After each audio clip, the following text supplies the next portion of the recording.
Hello, good evening guys. So, update tayo sa ating crypto news. So, nag-high time yung ating Bitcoin. Umabot siya ng 125k dollar. Okay. Ito yung kanyang chart today. Ito yung chart. Okay, today is October 5. Ayan, oh. So, yung chart kaninang 12 p.m. Mabot siya ng 125k plus. So, naabot niya yung kanyang all-time high. Okay? So, grabe ang Bitcoin. Pataas ng pataas. Okay? So, check natin yung crypto bubble. Ayan. So, nag-green yung market natin. Halos green uli. Okay? So, pataas yung market ng Bitcoin. So, halos lahat ng mga altcoins tumaas din. So, maliban sa MYX, negative 19%. So, ang taas din ng SPX. So, plus 10%. Yung MNT, 8%. Ayan. So, goods na goods to.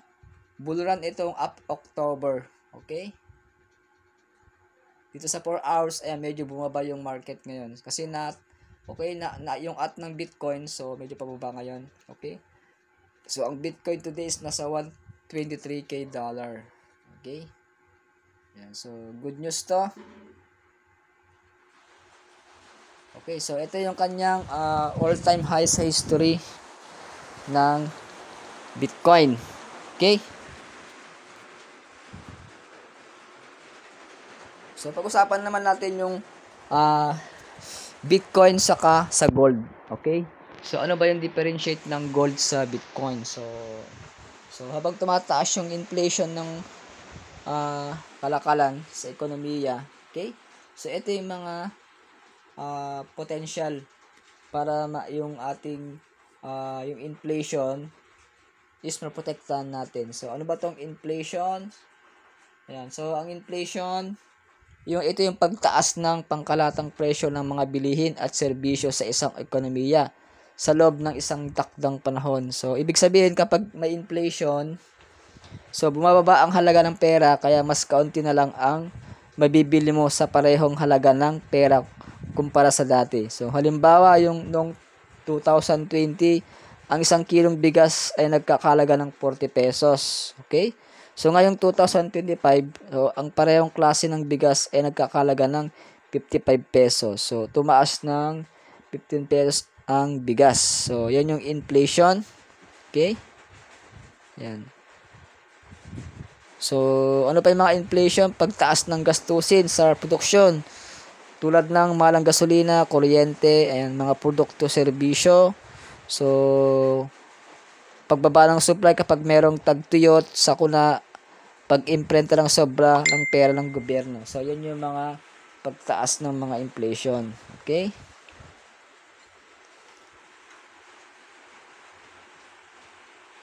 So, ito. So, kailangan mo dito ng investment. Okay? Saka emergency fund. So, ano naman tong investment? So, ang investment, isa ito sa mga pinakamabisang paraan upang labanan ang inflation ay kailangan meron kang pamumuhunan. Okay? Kung may negosyo ka. Okay? So, pero kung ito ay naka-invest, may posibilidad itong tumaas ang halaga at mapanatili ang purchasing power mo. So, ano ba yung mga uri ng investment o mabisang panlaban sa inflation? Okay? Halimbawa dyan yung stock market, real estate, mutual fund, may pag-usapan natin. So noong 2000 ay nagkaroon ng financial crisis. Okay? So, kailangan mo ng other active income. So, kaya pagbili ng gold. May pag-usapan natin yung gold. Okay? So, ito yung mga dapat mong tatlong bagay na pwede mong pandagdag sa inyong investment portfolio. Ayan. So, kung meron kang trabaho, ayan, meron kang active income. Okay? Pangalawa, negosyo. Saka investment. Okay?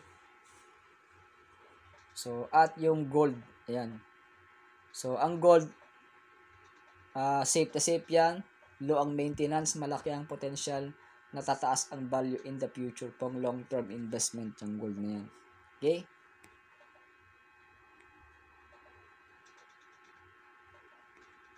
O, halimbawa, ito. So, ito yung kailangan mong sa alang-alang. So, kung kailangan mo ng investment, o halimbawa, stock market.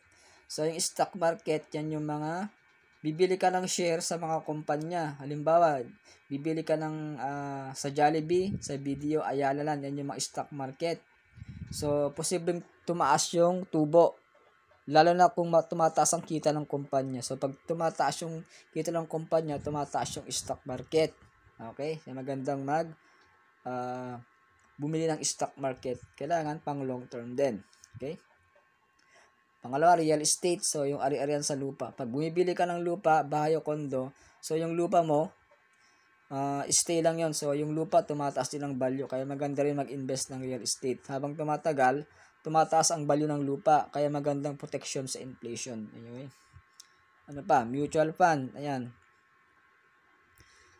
Mutual fund, pwede kang mag-fund sa mga stock investing din. Okay?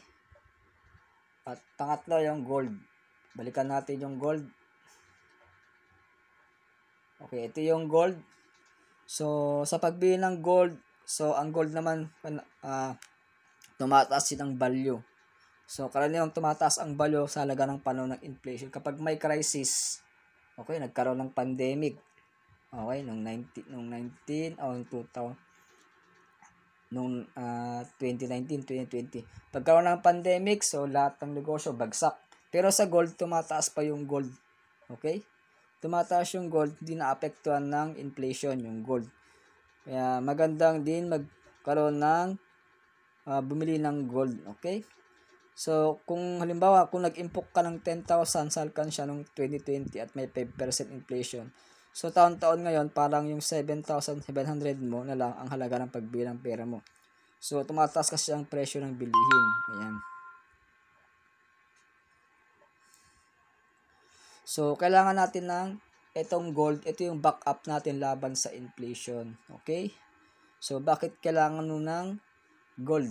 Okay? Ito para kang naka-insured. Okay, parang insurance ng ginto. So, ang ginto kasi ay isa sa pinakamadalas na takbuhan ng tao tuwing may inflation o crisis sa ekonomiya. Ayan, kagaya ng sabi ko, may pandemic. Pag may pandemic, okay, so lahat ng negosyo bagsak. Pero yung ginto, so tumataas siya. So, ito yung tinatawag na hedge against inflation. Ibig sabihin, ginagamit ito bilang palangga sa pagbaba ng halaga ng pera. Ayan, yung mga tips. So, ano ba yung mga dahilan kung bakit ang ginto ay mainam na backup sa inflation? So, unang-una, yung kanyang halaga, yung store value, so nanatiling halaga. Okay? Hindi basta-basta siya bumababa. So, ang pera ay bumababa ang halaga sa pagdaan ng panahon dahil sa inflation. Pero ang ginto, may likas na halaga. Hindi ito basta-basta bumababa. Okay? So, halimbawa, nung dekada, nung 1990, so 1,000 mo ay maraming nabibili ngayong konti na lang. Pero kung bumili ka noon ng ginto gamit ang 1,000 pesos, mataas ng halaga nito ngayon. Ayan. So dahil limitado ang supply ng ginto, hindi katulad ng pera na pwedeng iprenta ng gobyerno. Ang ginto ay hindi madaling paramihin. Kaya habang tumataas ang demand at nananatiling limitado ang supply, so tumataas ang presyo nito. Okay? So, ito yung mga pandaigdigang tiwala o yung tinatawag na global trust. Sa buong mundo, ang ginto ang kinikilalang mahalaga. Okay? Kaya sa panahon ng kaguluhan sa ekonomiya o digmaan, maraming tao at bansa ang bumibili ng ginto para protektahan ang yaman nila. Ayan. Kaya yung US ang pinakamayaman yata. So, dyan, Germany, yan, matataas. Germany, Russia, China. Sila yung mga top sa pag-impok ng ginto. Okay? So, dito sa gold, hindi apektado ang pagbagsak ng currency. So, kapag bumagsak ang halaga ng piso o dolyar, hindi agad bumababa ang halaga ng ginto. So, minsan pa nga tumataas ang presyo nito kapag humihina ang currency. Okay?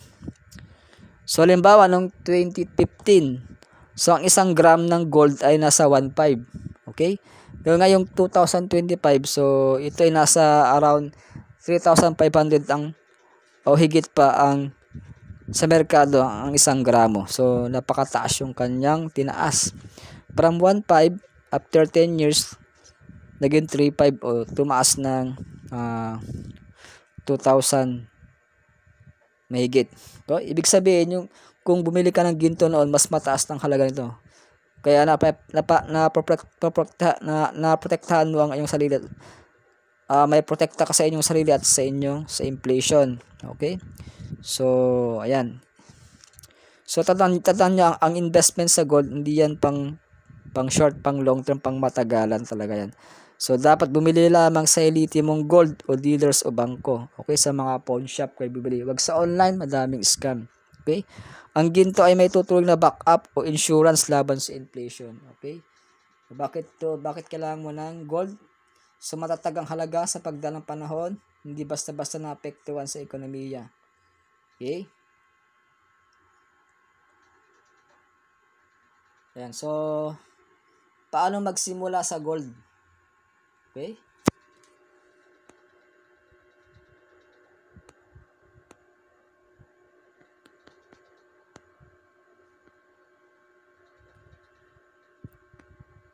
Ayan. So, ito yung mga 4 na bagay na kailangan mo consider tong ginto. Okay? So, dito sa may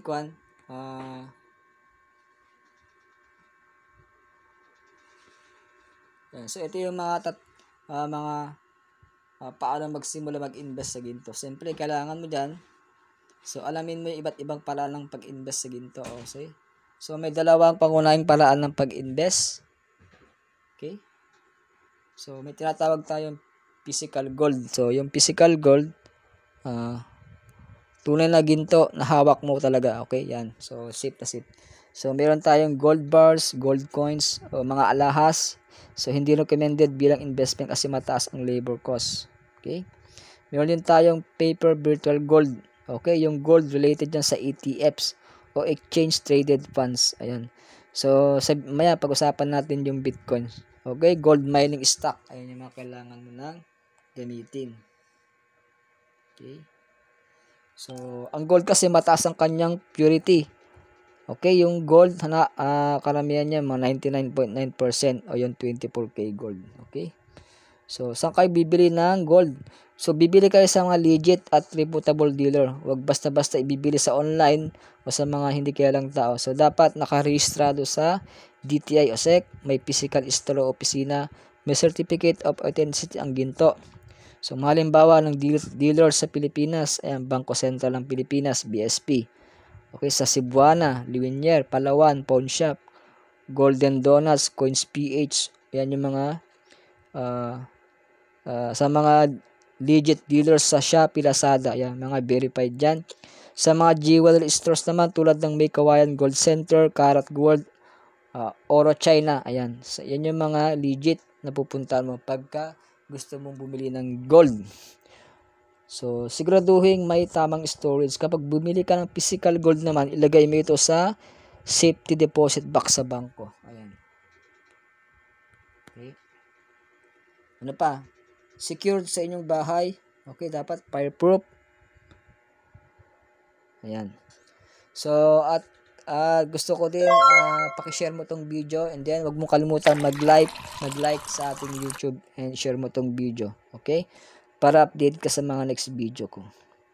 So, ang presyo ng ginto ay nagbabago araw-araw. Maaari mong bantayan sa Bangko Sentral website. Yan, mga app tulad ng investing.com o Bloomberg. Yan, diyan kayo pwede mong bantayan yung gold price. Okay? Sa investing.com. Okay? So, ito pang matagalan tong investment sa ginto. Okay? Mataas sa inflation, crisis ekonomiya. Ayan. Okay, so ito yung mga dapat mo i-consider sa pag-invest sa ginto. Kailangan long-term yung inyong mindset. So, sa real estate, ayan, gold. Short-term sa business naman. Okay? So, sa investing.com,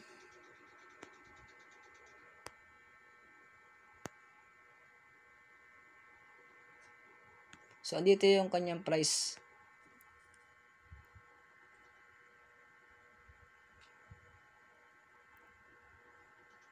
Yan, pwede kayo mag-invest dito.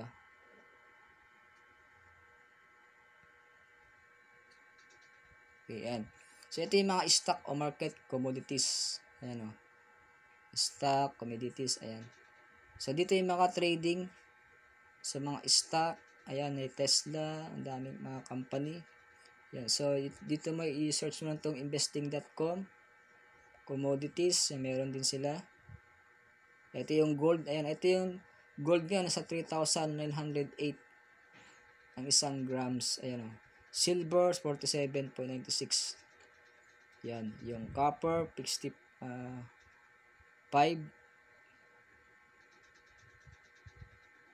Ayan, natural gas, 3.3. Ayan, so marami mga pwede kang mag-stock o bumili dyan. Bumili dito ng commodities. Okay? So, next time yung Bitcoin naman mag-usapan natin. Okay? So, wag mo kalimutan mag-subscribe sa ating channel, Jonathan Bit TV. Okay? Click mo notification bell para update ka sa mga next video. Okay? So, this was Jonathan Bit. So, thank you for watching. God bless day. See you tomorrow. Bye-bye.